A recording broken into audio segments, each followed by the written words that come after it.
Hey there, it's Steve from Serious Keto, and this is the Not So Serious Keto video podcast. I'm going to start off this podcast with a little bit of housekeeping as it relates to a couple of my affiliate marketing partners. This may or may not affect you. If, however, you ordered some UnbelievaBun products last week, specifically the pizza crusts from my pizza crust video, but really if you've ordered any products from them in the last week, there may be a little bit of a shipping delay. An email was sent out by Jared at UnbelievaBuns kind of explaining the reasons why, but here it is in a nutshell. My videos tend to cause a lot of demand, and this one did also, apparently. Compounding the matter is Jared and his team went to some local trade show on Wednesday of last week, and they only ship products Monday, Tuesday, Wednesday because they ship them 2-day shipping, and they don't want any of their products getting hung up in the shipping cycle over the weekends because they're made fresh and without preservatives. I talk about this in every review, but I just want everybody to know, just because they ship 2-day priority doesn't mean you're necessarily going to get your order 2 days after you place it.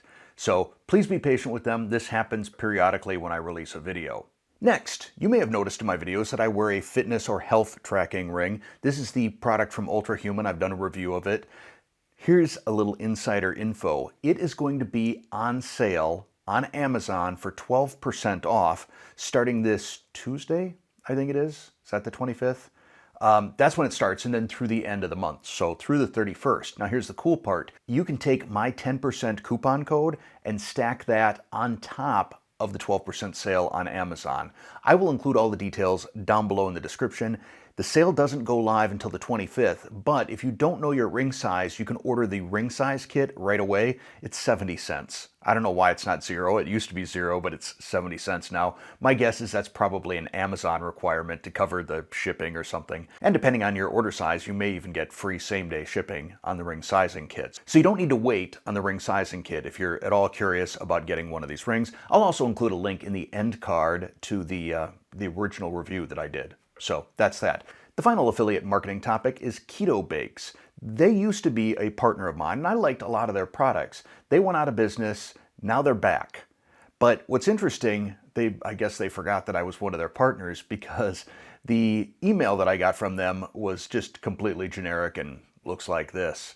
Anytime I see something like that where it's just, hey, first name, and it's, like a form letter or something like that, you can't even get my name, or hey, serious, I pretty much punch right out. So I don't think I'm probably going to wind up becoming a Keto Bakes partner again. But I do know that some of you were really excited about their products and really bummed when they went out of business. So if you were one of those people, well, good news, they're back.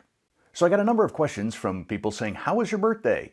My birthday was good. I mean, to me, the special part of it is having the family over. So we had the entire family, kids, grandkids, mother-in-law, everybody was over for my birthday. One of the really neat gifts that I got, and this was from Connor and Jaden, is to a cooking class for me and Colton. So it's a parent or adult child, I guess is what it would be since I'm the grandparent. But it's a Mediterranean cooking class for an adult and a child combination. So I'm very excited about that. That is on April 12th. I don't know if I'll have any pictures or anything like that I can share, but I think that's going to be an awful lot of fun. And on the subject of Colton and Calvin, normally Colton is over 1 day a week. He's over on Thursdays, but the next couple of weeks we're going to have both Colton and Calvin for the next 2 weeks. We're going to have them on Mondays and Tuesdays as well as Thursday. So that may impact my shooting schedule. I don't know. I can't predict what's going to happen, but I think it's probably going to impact my video shooting schedule, so please bear with me over the course of the next 2 weeks in terms of video releases.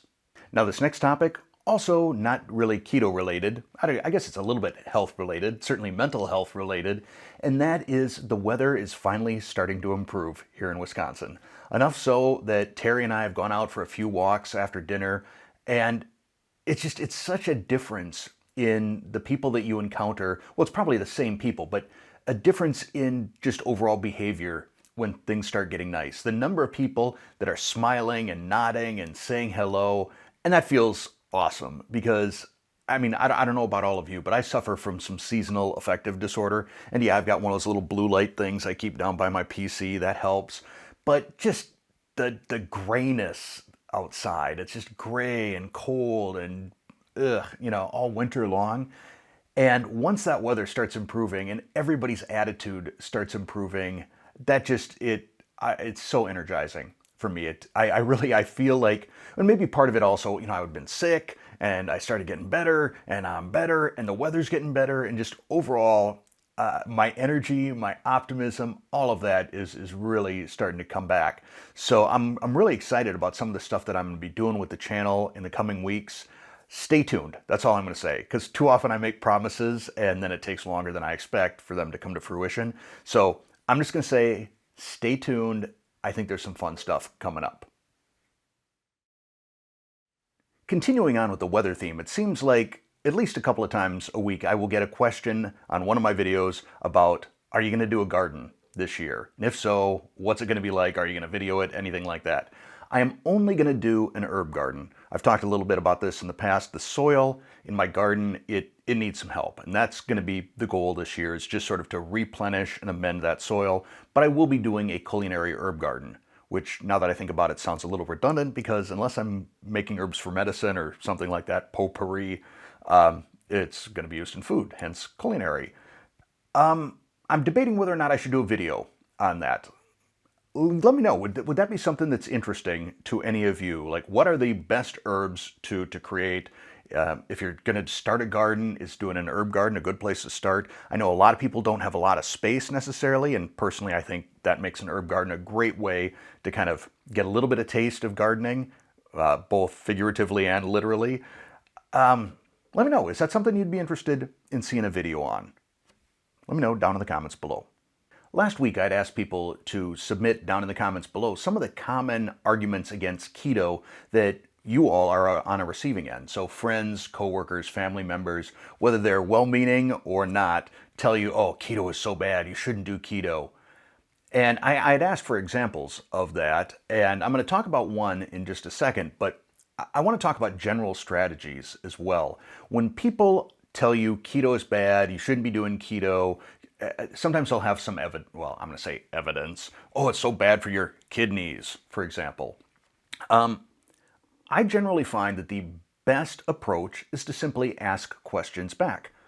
Why do you say that? Oh, keto is so restrictive. Why do you say that? And generally, people can't then support the arguments that they make. We know the answer. Keto is not sustainable. How is it not sustainable? I've been doing it for 6 years. I see no reason why I can't continue to do it. Well, it's really restrictive. It's really not. It's not that restrictive. I mean, get out and look up keto recipes. There's all kinds of things you can do. Share examples of things that you eat and say, well, here's what I had for dinner last night. I had a steak and maybe a little bit of roasted broccoli. Maybe I had a salad on the side. How is that bad for me? Now, oftentimes the people that are arguing against keto will get flustered or something. They'll say, well, just Google it. They say it's really bad. There's like lots of studies and stuff. And my response to that is, listen, I can find studies on anything to prove or disprove anything I want. That's why I don't put a whole lot of credence in most studies. But what I'm not going to do is go out and Google something to help your argument. If you're arguing against keto, that's your job. The burden of proof rests upon the prosecution. So if you're trying to tell me that keto is bad, then I'm going to put that on you. You got to figure out how to convince me keto is bad, and you're probably not going to be able to do it. So this leads up to one of the comments that I got last week, which is people that tell you that you're going into ketoacidosis and that will kill you. So ketoacidosis. It's unfortunate that the word keto is part of it, because there's a very big difference between being in ketosis and being in ketoacidosis.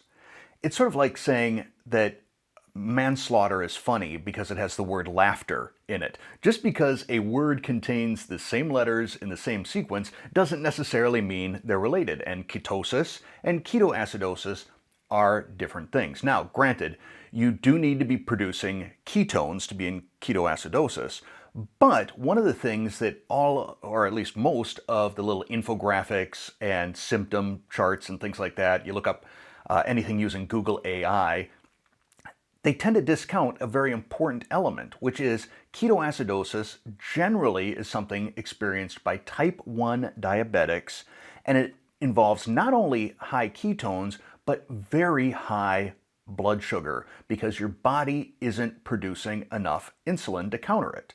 So how high does your blood glucose need to be, in addition to having high ketones, to get into a state of ketoacidosis? Well, I've seen a couple of numbers. On the low end, I've seen 250 milligrams per deciliter up to over 300 milligrams per deciliter. And for those people that calculate by millimole per liter, that would be 16.7. So we're talking a high number. In the years that I have been measuring my blood glucose, the highest I have ever seen is 180. And that was just one instance, and that was trying out some bread products. And of course, because my pancreas works all right and I create insulin, I am insulin sensitive, I got my nice shot of insulin from my pancreas and my blood glucose came back down. But if you're not producing the insulin, if your glucose is way elevated, and if then you also have higher ketones, then you are at a risk for ketoacidosis. But they are two very different things: ketosis, ketoacidosis. So if anyone ever tells you keto is bad because it's ketoacidosis and it's going to kill you, hopefully that provides you with a good little comeback for them. But that is going to be it for this podcast. As always, I really appreciate the time we get to spend together every week doing this. I appreciate your comments. I appreciate the interaction that we have. Thank you. Thanks for listening, and thanks for watching.